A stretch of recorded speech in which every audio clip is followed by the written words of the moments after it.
While teachers, firefighters, police officers, and other state workers descended upon the Illinois state capitol today, they're calling on lawmakers to fix their pension, saying the current system just is not working. It separates employees into two tiers.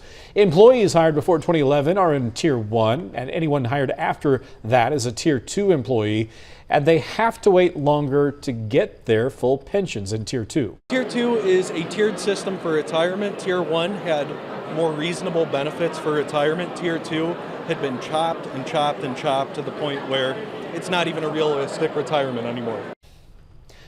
And although there is no quick fix, lawmakers have filed bills in both the House and the Senate looking to address Tier 2 problems.